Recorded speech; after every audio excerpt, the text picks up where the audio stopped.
അസ്സലാമു അലൈക്കും. ബഹുമാനരെ, ഞങ്ങളുടെ ക്ഷണം സ്വീകരിച്ച് ഈ നിക്കാഹത്തിലുള്ള എല്ലാവരെയും ഞങ്ങൾ സ്വാഗതം ചെയ്യുന്നു. ബഹുമാനരെ, എൻ്റെ മകൾ അൽഫിയ ഏറ്റുമാനൂർ നൂതനകാലയിൽ താമസം ബിസ്മി മൻസിലിൽ അബ്ദുസലാം മകൻ ഷാഹുൽ ഹമീദ് തമ്മിലുള്ള നിക്കാഹ് ഇൻഷാ അല്ലാഹ് ഇവിടെ നടത്തുകയാണ്. ഈ നിക്കാഹിനോടനുബന്ധിച്ച് ആദ്യം സലഫി മസ്ജിദ് ഇമാം അക്ബർ സലാമിയുടെ കുതുബ വിവാഹ ജീവിതം സംബന്ധിച്ചുള്ള ഒരു ചെറിയ പ്രഭാഷണം, അതിനുശേഷം നിക്കാഹ്, അതിനുശേഷം ഭക്ഷണം. ഇത് മൂന്നും കഴിഞ്ഞിട്ട് എല്ലാവരും ഇവിടേക്ക് പോകാറുള്ളൂ. അപ്പോൾ നമ്മുടെ നിക്കാഹ് നടത്തുന്നതിന് വേണ്ടി കുതുബ നടത്തുന്നതിന് വേണ്ടി ബഹുമാനപ്പെട്ട മൗലവി അക്ബർ സലാമി ക്ഷണിക്കുന്നു.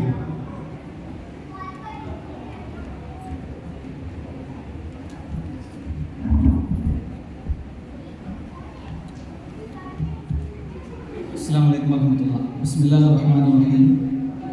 الحمد لله رب العالمين والصلاة والسلام على رسوله الأمين وعلى آله وأصحابه أجمعين. أما بعد. أعوذ بالله من الشيطان الرجيم. بسم الله الرحمن الرحيم. يا أيها الذين آمنوا اتقوا الله حق تقاته ولا تموتن إلا وأنتم مسلمون. بسم الله الرحمن الرحيم. ومن آياته أن خلق لكم من أنفسكم أزواجا لتسكنوا إليها وجعل بينكم مودة ورحمة إن في ذلك لآيات لقوم يتفكرون. ഇന്നിവിടെ വിവാഹിതരാകാൻ പോകുന്ന അൽഫിയ ഷറഫ് ഷാഹുൽ ഹമീദ്, അവരുടെ മാതാപിതാക്കളെ, അവരുടെ കുടുംബക്കാരെ, പ്രിയപ്പെട്ട സഹോദരങ്ങളെ, നാം ഇന്ന് സാക്ഷിയാകാൻ പോകുന്നത് മഹത്തായ ഒരു കർമ്മത്തിനാണ്. നിക്കാഹിനെ സംബന്ധിച്ച്, വിവാഹത്തെ സംബന്ധിച്ച് അള്ളാഹു അവന്റെ ദൃഷ്ടാന്തമായി എടുത്തു പഠിപ്പിക്കുന്നു സൂറത്ത് റൂമിലൂടെ. 6 ആയത്തുകൾ വമിൻ ആയാത്തിഹി അവന്റെ ദൃഷ്ടാന്തങ്ങളിൽപ്പെട്ടതാണെന്ന് തുടങ്ങുമ്പോൾ അതിൽ 2ാമത്തെ ആയത്ത് തുടങ്ങുന്നത് വമിൻ ആയാത്തിഹി അൻ ഖലഖ ലക്കും മിൻ അൻഫുസികും അസ്വാജ. അവന്റെ ദൃഷ്ടാന്തങ്ങളിൽപ്പെട്ടതാണ് നിങ്ങളിൽ നിന്ന് തന്നെ നിങ്ങൾക്കുള്ള ഇണകളെ അവൻ സൃഷ്ടിച്ചുണ്ടാക്കിയെന്ന്. ലിതസ്കുനു ഇലൈഹ, അവർ പരസ്പരം സമാധാനമടയുന്നതിന്, സമാധാനം കണ്ടെത്തുന്നതിന് വേണ്ടി. വജഅല ബൈനകും മവദ്ദതൻ വറഹ്മ, അങ്ങനെ നിങ്ങൾക്കിടയിൽ നാം സ്നേഹവും കാരുണ്യവും ഇട്ടുതന്നിരിക്കുന്നു. ഇന്ന ഫീ ദാലിക ലആയാതിൻ ലിഖൗമി യതഫക്കറൂൻ, ചിന്തിക്കുന്നവർക്ക് അതിൽ ഒരുപാട് പഠിക്കാനുണ്ട്, മനസ്സിലാക്കാനുണ്ട് എന്ന് അള്ളാഹു പഠിപ്പിക്കുന്നു. ഇത് അള്ളാഹുവിന്റെ മഹത്തായ ഒരു ദൃഷ്ടാന്തമാണ്. പ്രായമെത്തിയ യുവാക്കളോട്, പ്രാപ്തിയെത്തിയവരോട് അള്ളാഹുവിന്റെ പ്രവാചകൻ സല്ലല്ലാഹു അലൈഹി വസല്ലമയുടെ കൽപ്പന കാണാം. യാ മഅ്ശറ ശബാബ്, യുവ സമൂഹമേ, മനിസ്തതാഅ മിൻകുമുൽ ബാഅ ഫൽയതസവ്വജ്, നിങ്ങൾക്ക് വിവാഹത്തിനുള്ള ത്രാണിയെത്തിയാൽ, പ്രാപ്തിയെത്തിയാൽ നിങ്ങൾ വിവാഹ ജീവിതത്തിലേക്ക് കടക്കണം. ഫഇന്നഹു അഅദ്ദു ലിൽ ബസർ വഅഹ്സനു ലിൽ ഫർജ്, അത് നിങ്ങളുടെ ദൃഷ്ടിയെ കാത്തു സൂക്ഷിക്കുവാനും താഴ്ത്തുവാനും സംരക്ഷിക്കുവാനും നിങ്ങളുടെ ഉഭയാവയവത്തിന് ഏറ്റവും വിശുദ്ധമായിട്ടുള്ളതും അതത്രയെന്ന് പ്രവാചകൻ സല്ലല്ലാഹു അലൈഹി വസല്ലം പഠിപ്പിക്കുകയാണ്. ഇതൊരു നിസാര കർമ്മമല്ല, തമാശയോടുകൂടി കാണേണ്ട ഒന്നല്ല. വിവാഹ ജീവിതവും വിവാഹ കരാറും എന്ന് കൃത്യമായി നമ്മൾ മനസ്സിലാക്കേണ്ടതുണ്ട്. വിശുദ്ധ ഖുർആനിലൂടെ അള്ളാഹു അതിനെ പഠിപ്പിച്ചത് മീസാഖൻ ഗലീള, അതൊരു ബലവത്തായ കരാറാണ്, ശക്തമായിട്ടുള്ള കരാറാണ്. അള്ളാഹുവിന്റെ നാമം ഉച്ചരിച്ചുകൊണ്ട്, അവനെ സാക്ഷി നിർത്തിക്കൊണ്ട് ഏർപ്പെടുന്ന ഒരു കരാറാകുന്നു ഇതെന്ന് വിശുദ്ധ ഖുർആനിലൂടെ അല്ലാഹു സുബ്ഹാനഹു വ തആല പഠിപ്പിക്കുന്നു. വിവാഹ ജീവിതത്തിലേക്ക് കടക്കുന്ന പ്രിയപ്പെട്ട എൻ്റെ സഹോദര സഹോദരിയെ സംബന്ധിച്ചിടത്തോളം, അതോടൊപ്പം വിവാഹ ജീവിതത്തിലേക്ക് കടന്നവരെ സംബന്ധിച്ചിടത്തോളം, കടക്കാനിരിക്കുന്നവരെ സംബന്ധിച്ചിടത്തോളം കൃത്യമായി നമ്മുടെ കുടുംബത്തിൽ സമാധാനവും ശാന്തിയും സ്വസ്ഥതയും അള്ളാഹുവിന്റെ അനുഗ്രഹവും ഉണ്ടാകണമെങ്കിൽ അവൻ പഠിപ്പിച്ച രൂപത്തിൽ, അവൻ നിർദ്ദേശിച്ച രൂപത്തിൽ, അവന്റെ തൃപ്തിക്കനുസരിച്ച് ജീവിതം മുന്നോട്ട് കൊണ്ടുപോകാൻ കഴിയേണ്ടതുണ്ട്. നാം പറഞ്ഞല്ലോ, ഇത് ഒരു നിസാര കരാറല്ല, അള്ളാഹുവിനെ സാക്ഷി നിർത്തിയുള്ള ഒരു കരാറാണ്. പുതിയൊരു കുടുംബത്തിലേക്ക്, പുതിയൊരു ജീവിതത്തിലേക്ക് കടക്കുന്ന ഈ വധുവരന്മാരെ സംബന്ധിച്ചിടത്തോളം, കടന്നവരെ സംബന്ധിച്ചിടത്തോളം അവർ തിരിച്ചറിയേണ്ട വളരെ പ്രധാനപ്പെട്ട നിർദ്ദേശങ്ങൾ അള്ളാഹുവിന്റെ പ്രവാചകൻ സല്ലല്ലാഹു അലൈഹി വസല്ലം നൽകി നമുക്ക് കാണാൻ കഴിയും. അതിലൊന്നാണ് ഹജ്ജത്തുൽ വിദാഇൽ പ്രവാചകൻ സല്ലല്ലാഹു അലൈഹി വസല്ലം നടത്തിയ ഒരു ഖുത്ബയുടെ അല്പഭാഗം നമ്മൾ പലപ്പോഴും കേട്ടിട്ടുണ്ട്. ഫത്തഖുല്ലാഹ ഫിന്നിസാ, വിവാഹ ജീവിതത്തിലേക്ക് കടന്ന എന്റെ പ്രിയപ്പെട്ട സഹോദരങ്ങളെ, ഫത്തഖുല്ലാഹ്, നിങ്ങൾ അല്ലാഹുവിനെ സൂക്ഷിക്കണം. ഫിന്നിസാ, നിങ്ങളുടെ സ്ത്രീകളുടെ കാര്യത്തിൽ.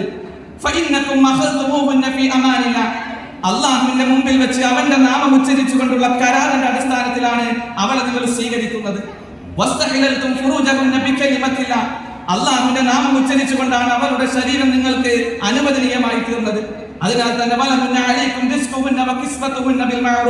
അവരുടെ ഭക്ഷണ, വസ്ത്ര, പാർപ്പിട അടിസ്ഥാന കാര്യങ്ങളിൽ ഏറ്റവും മാന്യമായി അത് നിർവഹിച്ചു കൊടുക്കേണ്ട ഉത്തരവാദിത്തം വിവാഹ ജീവിതത്തിലേക്ക് കടക്കുന്ന ഒരു പുരുഷനെ സംബന്ധിച്ചിടത്തോളം അവന്റെ ഉത്തരവാദിത്തമാണ്, ബാധ്യതയാണെന്ന് പ്രവാചകൻ സല്ലല്ലാഹു അലൈഹി വസല്ലം ഉണർത്തുന്നു. നിങ്ങളുടെ കൂട്ടത്തില് ഏറ്റവും ഉത്തമൻ അവൻ സമൂഹത്തിൽ മാന്യം നടിച്ചു നടക്കുന്നവനല്ല. ഖിയാറുക്കും ഖിയാറുക്കും ലിനിസാഇക്കും, തന്റെ ഇണയോട് ഏറ്റവും നന്നായി വർത്തിക്കുന്നവനാണ് നിങ്ങളുടെ കൂട്ടത്തിലെ ഏറ്റവും ശ്രേഷ്ഠൻ, ഏറ്റവും നല്ലവനെന്ന് പ്രവാചകൻ സല്ലല്ലാഹു അലൈഹി വസല്ലം പഠിപ്പിക്കുമ്പോൾ, തന്റെ ഇണയോട് ഏറ്റവും നന്നായി വർത്തിക്കണമെന്ന് നിരന്തരം ഉപദേശം നൽകുമ്പോൾ, അതേ രൂപത്തിൽ വിവാഹ ജീവിതത്തിലേക്ക് കടന്നവരെ സംബന്ധിച്ചിടത്തോളം, സ്ത്രീകളെ സംബന്ധിച്ചിടത്തോളം അവരോടും പ്രവാചകൻ സല്ലല്ലാഹു അലൈഹി വസല്ലമയുടെ ഉണർത്തൽ നമുക്ക് കാണാൻ കഴിയും. അല്ലാഹുവും അവന്റെ പ്രവാചകൻ സല്ലല്ലാഹു അലൈഹി വസല്ലമയും കഴിഞ്ഞാൽ ഒരു സ്ത്രീയെ സംബന്ധിച്ചിടത്തോളം ഏറ്റവും ബാധ്യതയും ഉത്തരവാദിത്വമുള്ളത് തന്റെ ഭർത്താവിനോടാണെന്ന് പ്രവാചകൻ സല്ലല്ലാഹു അലൈഹി വസല്ലം കൽപ്പിക്കുന്നു. സൃഷ്ടികളുടെ മുമ്പിൽ സുജൂദ് ചെയ്യുവാൻ ഞാൻ കൽപ്പിക്കുമായിരുന്നെങ്കിൽ തന്റെ ഭർത്താവിന്റെ മുമ്പിൽ സുജൂദ് ചെയ്യുവാൻ ഞാൻ കൽപ്പിച്ചേനെ എന്ന് പ്രവാചകൻ സല്ലല്ലാഹു അലൈഹി വസല്ലം പഠിപ്പിക്കുമ്പോൾ, അല്ലാഹുവിനോട് തൃപ്തിപ്പെട്ട് അവന്റെ പ്രവാചകൻ സല്ലല്ലാഹു അലൈഹി വസല്ലം തൃപ്തിപ്പെട്ട്, അഥവാ ആദർശത്തോടൊപ്പം തന്റെ ഭർത്താവിന്റെ തൃപ്തിയോടുകൂടിയാണ് ഒരുവൻ മരണപ്പെട്ടു പോകുന്നത് എങ്കിൽ അവന് സ്വർഗത്തിന് മറ്റൊന്നും തടസ്സമില്ലെന്ന് പ്രവാചകൻ സല്ലല്ലാഹു അലൈഹി വസല്ലം പഠിപ്പിക്കുമ്പോൾ, പരസ്പരം സ്നേഹത്തോടെയും ഐക്യത്തോടെയും ഒരുമയോടുകൂടി കൃത്യമായി ശക്തമായി അള്ളാഹുവിന്റെ പ്രീതി കാംക്ഷിച്ച് മുന്നോട്ട് കൊണ്ടുപോകേണ്ടുന്ന ഒരു ബന്ധമാണ് വിവാഹ ജീവിതം എന്ന് കൃത്യമായി തിരിച്ചറിയേണ്ടതുണ്ട്. ഏതെങ്കിലും കാരണങ്ങൾ പറഞ്ഞ് അവസാനിപ്പിച്ച് കളയേണ്ട ഒന്നല്ല, അതല്ലെങ്കിൽ ഏതെങ്കിലും രൂപത്തിൽ നടന്നു പോകേണ്ട ഒന്നല്ല, മറിച്ച് അള്ളാഹുവിന്റെ നിയമനിർദ്ദേശങ്ങൾക്ക് അനുസരിച്ച് മുമ്പോട്ട് പോകുമ്പോഴാണ് കുടുംബത്തിൽ സമാധാനവും ശാന്തിയും ഉണ്ടാവുക. ഒന്ന് രണ്ട് സംഭവം നമുക്ക് പരിചയമുള്ളതാണെങ്കിലും ഓർക്കണമല്ലോ നമ്മൾ. പ്രവാചകൻ സല്ലല്ലാഹു അലൈഹി വസല്ലമയുടെ വിട്ടുവീഴ്ചയുടെ കുടുംബ ജീവിതത്തിൽ പുലർത്തേണ്ടുന്ന ഏറ്റവും മഹത്തായ ഒരു മാതൃക നമുക്ക് കാണാം. കുടുംബ ജീവിതത്തിൽ പലപ്പോഴും പുരുഷന്മാർ വലിയ ദേഷ്യത്തിന്റെ ആളുകളാകാറുണ്ട്. ഞാൻ അല്പം ദേഷ്യപ്പെട്ടില്ലെങ്കിൽ എന്തോ കുറവ് സംഭവിച്ചു എന്ന് തോന്നുന്നവരുണ്ട്, അല്ലെ? വലിയ രൂപത്തിൽ കുടുംബത്തിൽ അസ്വസ്ഥതകൾ ഉണ്ടാക്കുന്നവരുണ്ട്. പ്രവാചകൻ സല്ലല്ലാഹു അലൈഹി വസല്ലമയുടെ ജീവിതം പഠിക്കണം. അല്ലാഹുവിന്റെ പ്രവാചകൻ സല്ലല്ലാഹു അലൈഹി വസല്ലമയും പ്രവാചക പത്നി ആയിഷ റളിയല്ലാഹു അൻഹയും ഇരിക്കുന്ന വേളയിൽ പ്രവാചകന്റെ മറ്റൊരു പത്നിയുടെ വീട്ടിൽ നിന്ന് അല്പം ഭക്ഷ്യവസ്തു കൊണ്ടുവന്നപ്പോ ഒരു വേള ആയിഷ റളിയല്ലാഹു അൻഹ ഇഷ്ടപ്പെട്ടില്ല. ആയിഷ റളിയല്ലാഹു അൻഹ ആ പാത്രത്തിന് തട്ടുകൊടുത്തു. പാത്രം നിലത്ത് വീണു, ഭക്ഷ്യവസ്തുക്കൾ ചിതറി. പ്രവാചകൻ സല്ലല്ലാഹു അലൈഹി വസല്ലം ഒന്നും പ്രതികരിച്ചില്ല. മിണ്ടാതിരുന്ന് ആ ഭക്ഷ്യവസ്തുക്കൾ കൂട്ടിവെച്ചതിന് ശേഷം ആയിഷ റളിയല്ലാഹു അൻഹയോട് പറയുന്നു, ആയിഷ, നീ നിന്റെ ആ പാത്രം നീ തിരിച്ചു കൊടുത്തേക്കണേ. പിൽക്കാലത്ത് ആയിഷ റളിയല്ലാഹു അൻഹ പറയുന്നുണ്ട് ഈ സംഭവത്തെ എടുത്തുകൊണ്ട്, അല്ലാഹുവിന്റെ പ്രവാചകൻ സല്ലല്ലാഹു അലൈഹി വസല്ലം എന്നോടൊന്ന് ദേഷ്യപ്പെട്ടിരുന്നെങ്കിലെന്ന് ഞാൻ കൊതിച്ചു പോയി എന്ന് ആയിഷ റളിയല്ലാഹു അൻഹ പറയുമ്പോൾ, അതാണ് കുടുംബ ജീവിതത്തിൽ തിരുത്തലിന്റെ മാതൃകയെ നമ്മൾ തിരിച്ചറിയേണ്ടതുണ്ട്. ദേഷ്യം വലിയ ക്രെഡിറ്റായി കൊണ്ടു നടക്കുന്നവരുണ്ട്, വലിയ കാര്യമായി വലിയ വീമ്പ് പറയുന്നവരുണ്ട്. അല്ല, കുടുംബത്തോട് ഏറ്റവും നന്നായി വർത്തിക്കുന്നവരാണ് നിങ്ങൾ ഉത്തമനെന്ന് പ്രവാചകൻ സല്ലല്ലാഹു അലൈഹി വസല്ലം പഠിപ്പിക്കുമ്പോൾ ആ മാതൃക നെഞ്ചോട് ചേർത്ത് വെച്ചുകൊണ്ട് ഏറ്റവും നന്നായി കുടുംബത്തോട് ഇടപെടാൻ നമുക്ക് കഴിയണം. പ്രവാചകൻ സല്ലല്ലാഹു അലൈഹി വസല്ലം പത്നിയോടൊപ്പം ഓട്ടമത്സരം നടത്തിയിട്ടുണ്ട്. അബസീനയിൽ വന്ന കുറച്ച് ആളുകൾ അവര് ആയുധ പരിശീലനം നടത്തുമ്പോൾ പ്രവാചകൻ സല്ലല്ലാഹു അലൈഹി വസല്ലം മറഞ്ഞിരുന്നുകൊണ്ട് ആയിഷ റളിയല്ലാഹു അൻഹ പ്രവാചകന്റെ തോളിൽ തല വെച്ചുകൊണ്ട് അത് കാണിച്ചു കൊടുത്തിട്ടുണ്ട്. ആയിഷ റളിയല്ലാഹു അൻഹ എത്ര ഉദാത്തമായ മാതൃക! ഇത് നമ്മൾ പഠിക്കണം. ഇതിൽ നിന്ന് അകലുമ്പോഴാണ് പലപ്പോഴും കുടുംബത്തിലും പ്രശ്നങ്ങളും ഉണ്ടാകുന്നത്. അതുകൊണ്ട് കൃത്യമായി കാര്യങ്ങൾ പഠിച്ച് മുന്നോട്ട് പോവുക. ഒരുപാട് വീട്ടിൽ സംസാരിക്കേണ്ട വേളയിൽ എങ്കിലും 1-2 കാര്യങ്ങൾ കൂടി ഉണർത്തുകയാണ്. നമ്മുടെ ജീവിതത്തിൽ സമാധാനവും സ്വസ്ഥതയും നേടാൻ കഴിവുള്ളവൻ അല്ലാഹുവാണ്. ജീവിതത്തിൽ ഏതൊക്കെ പരീക്ഷണങ്ങൾ വന്നാലും, ഏതൊക്കെ ബുദ്ധിമുട്ടുകൾ വന്നാലും, ഏതൊക്കെ കഷ്ടപ്പാടുകൾ വന്നാലും അവന്റെ മുമ്പിൽ മാത്രം കാര്യങ്ങൾ സമർപ്പിച്ച് അവനോട് ചോദിച്ചു കൊണ്ടിരുന്നാൽ സമാധാനവും സ്വസ്ഥതയും നമുക്ക് കിട്ടും. അതിനപ്പുറമുള്ളത് എന്തിന്റെ പിന്നാലെ പോയാലും അസ്വസ്ഥതകൾ മാത്രമാണ് അവശേഷിക്കുക. അവൻ നമ്മളോട് പ്രാർത്ഥിക്കാൻ പറഞ്ഞ പ്രാർത്ഥനയുണ്ട്, നമ്മൾ കേട്ടിട്ടുണ്ട്, മനപ്പാടമുണ്ട്. നമുക്ക് പ്രാർത്ഥന നാം പ്രാവർത്തികമാക്കണം. റബ്ബന ഹബ് ലനാ മിൻ അസ്വാജിനാ വദുർരിയ്യാതിനാ ഖുറത അയുൻ വജഅൽനാ ലിൽമുത്തഖീന ഇമാമ. റബ്ബന ഞങ്ങളുടെ രക്ഷിതാവേ, ഹബ് ലനാ ഞങ്ങൾക്ക് നീ നൽകണേ, മിൻ അസ്വാജിനാ ഞങ്ങളുടെ ഇണകളിൽ നിന്ന്, വദുർരിയ്യാതിനാ ഞങ്ങളുടെ മക്കളിൽ നിന്ന്, ഖുറത അയുൻ കൺകുളിർമ ഞങ്ങൾക്ക് നീ നൽകണേ, വജഅൽനാ ലിൽമുത്തഖീന ഇമാമ മുത്തഖികൾക്ക് ധർമ്മനിഷ്ഠ പാലിക്കുന്നവർക്ക് ഞങ്ങളെ നീ ഇമാമികളാക്കി മാറ്റണേ എന്ന് പ്രാർത്ഥിക്കാൻ പഠിപ്പിക്കപ്പെട്ടവരാണ് നമ്മൾ. ഇത് നമുക്ക് മനപ്പാടമുണ്ട്, നാം പ്രാർത്ഥിക്കണം. അതോടൊപ്പം ഒരു വിശ്വാസി എന്ന നിലയ്ക്ക് നാം എപ്പോഴും മനസ്സിലാക്കുക, നമ്മുടെ വിജയ പരാജയങ്ങൾ തീരുമാനിക്കുന്നത് നമ്മുടെ ആദർശനിഷ്ഠ അനുസരിച്ചാണ്, അതനുസരിച്ചുള്ള പ്രവർത്തനം അനുസരിച്ചാണ്. ഏത് പ്രതിസന്ധി വന്നാലും കഷ്ടപ്പാട് വന്നാലും ഞാൻ എൻ്റെ റബ്ബിലേക്ക് മാത്രമേ കാര്യങ്ങൾ സമർപ്പിക്കുകയുള്ളൂ എന്ന് തീരുമാനിച്ച് മുന്നോട്ട് പോകുമ്പോൾ കുടുംബജീവിതത്തിൽ സമാധാനവും സ്വസ്ഥതയും കടന്നു വരും. അതുകൊണ്ടാണ് വിവാഹ ജീവിതത്തിലേക്ക് കടക്കുമ്പോൾ നിങ്ങൾ തിരഞ്ഞെടുക്കേണ്ടത് ഏറ്റവും പ്രാധാന്യത്തോടുകൂടി കാണേണ്ടത് മതബോധമാണെന്ന് പ്രവാചകൻ സല്ലല്ലാഹു അലൈഹി വസല്ലം പഠിപ്പിക്കുന്നത് എന്ന് നമ്മൾ തിരിച്ചറിയേണ്ടതുണ്ട്. വിവാഹവുമായി ബന്ധപ്പെട്ട് നടക്കുന്ന ഒട്ടനവധി അനാചാരങ്ങൾ, അല്ലെ, വിവാഹം ചെയ്തു കൊടുക്കുന്ന ആ പിതാവിൽ നിന്ന്, പെണ്ണിന്റെ പിതാവിൽ നിന്ന് ഏതെങ്കിലും രൂപത്തിലുള്ള അച്ചാരം പറ്റി വിവാഹത്തിലേക്ക് കടക്കുന്ന രീതി ഇസ്ലാം പഠിപ്പിച്ചതല്ല. ഇസ്ലാം പഠിപ്പിച്ച വിവാഹം സ്ത്രീകൾക്ക് അവളുടെ വിവാഹ മൂല്യം നിങ്ങൾ കൊടുക്കണമെന്ന് വിവാഹ ജീവിതത്തിലേക്ക് കടക്കുന്ന പുരുഷനോട് വിശുദ്ധ ഖുർആൻ കൽപ്പിക്കുന്നു.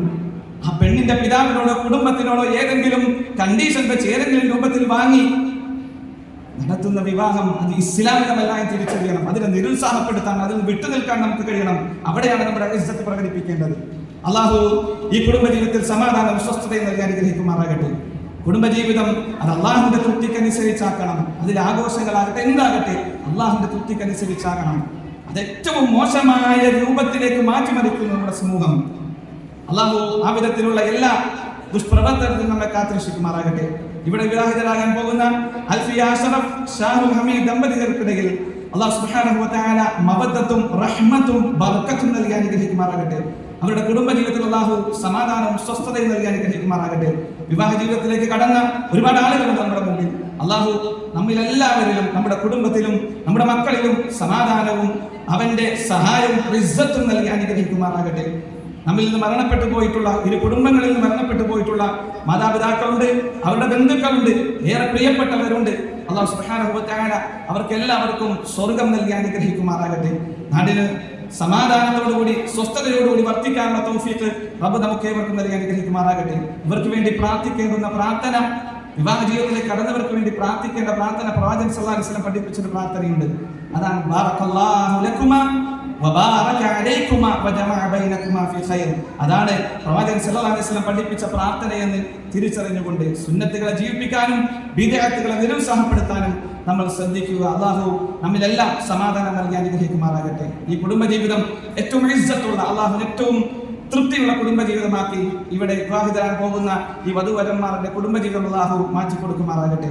നമുക്കിടയിൽ പ്രയാസത്തിൽ കഴിയുന്ന ഒരുപാട് ആളുകളുണ്ട്. അല്ലാഹു അവർക്കെല്ലാവർക്കും ആശ്വാസം നൽകി അനുഗ്രഹിക്കുമാറാകട്ടെ. ലോകത്തിന്റെ വിവിധ ദിക്കുകളിൽ പ്രയാസത്തിൽ കഴിയുന്ന ഒരുപാട് ആളുകളുണ്ട്, വലിയ ബുദ്ധിമുട്ടിൽ കഴിയുന്നവരുണ്ട്. അവർക്കെല്ലാം ഇസ്സത്തും സമാധാനവും നൽകി അനുഗ്രഹിക്കുമാറാകട്ടെ. റബ്ബനാ തഖബ്ബൽ മിന്നാ ഇന്നക അൻതസ് സമീഉൽ അലീം വതുബ് അലൈനാ ഇന്നക അൻതത് തവ്വാബുർ റഹീം വൽഹംദുലില്ലാഹി റബ്ബിൽ ആലമീൻ. അസ്സലാമു അലൈക്കും വറഹ്മത്തുള്ളാഹി വബറകാതുഹു. മഹർ 40 ഗ്രാം.